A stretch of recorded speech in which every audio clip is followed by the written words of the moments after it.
High नमस्ते welcome to my new video. आज चाहिँ म मेरो मामा घर गएको छु। यहाँ चाहिँ भाउजूले लोकल कुखुरा कटिङ गरिरहनु भएको छ र यसलाई पोल्नुपर्छ। केही बेर यसको भुत्ला चाहिँ अलिअलि रहन्छ के, त्यही भएर यसलाई पोल्नुपर्छ।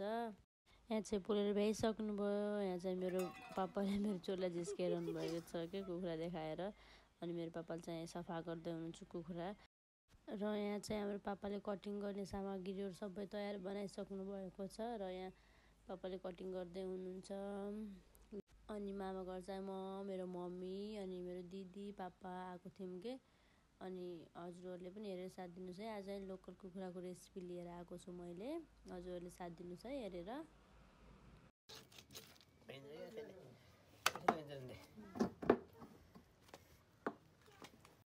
यहाँ चाहिँ पिसहरू मेरो पापाले गराइसक्नु भएको छ र मलाई आफूले काट्नु के भन्दा पनि यसले नै काट्नु भयो मेरो पापाले चाहिँ। यसले पनि राम्रो पिस भइसकेको छ र केही बेरमा हाम्रो मासु पनि रेडी भइसकेको छ काटेर। अब चाहिँ हामी पकाउनतर्फ लाग्छौँ। पहिला चाहिँ मैले थोरै उयो राखेको छु अनि थोरै मेथी राखेर फुराउनुहोस् र मेथीलाई पाकिसकेपछि मैले चाहिँ प्याज पहिले नै काटेर रेडी पारिसकेको छु। र प्याज पनि एड गर्नुहोस्। प्याजलाई केही बेर पाक्न दिनुहोस् र प्याज यतिको पाकिसकेपछि अघि काटेको चिकनलाई यसमा एड गर्नुहोस् र मजाले केही बेर भुट्नुहोस्।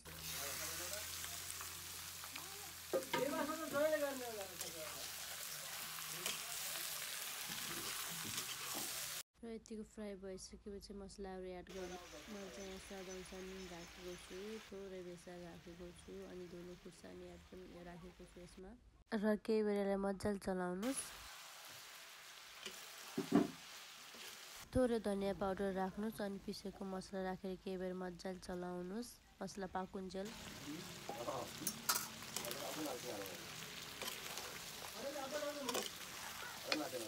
यहाँ चाहिँ हाम्रो मसला पाकेर रेडी भइसक्यो र यसमा टमाटर एड गर्नुहोस्। मैले टमाटर चाहिँ पहिले नै काटेर रेडी पारिसकेको थिएँ। टमाटरलाई चाहिँ केही बेर मजाले पाक्न दिनुहोस्। मलाई चाहिँ पोलेको मासु एकदम मनपर्छ क्या, त्यही भएर मैले यहाँ चाहिँ पोलेर खाइरहेको छु।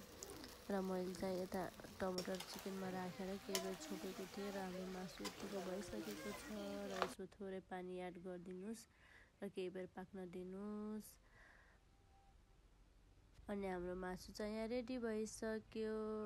एकदम मिठो भएको थियो। हजुरहरू पनि ट्राई गर्नुहोस्। म फेरि अर्को भिडियो लिएर आउनेछु।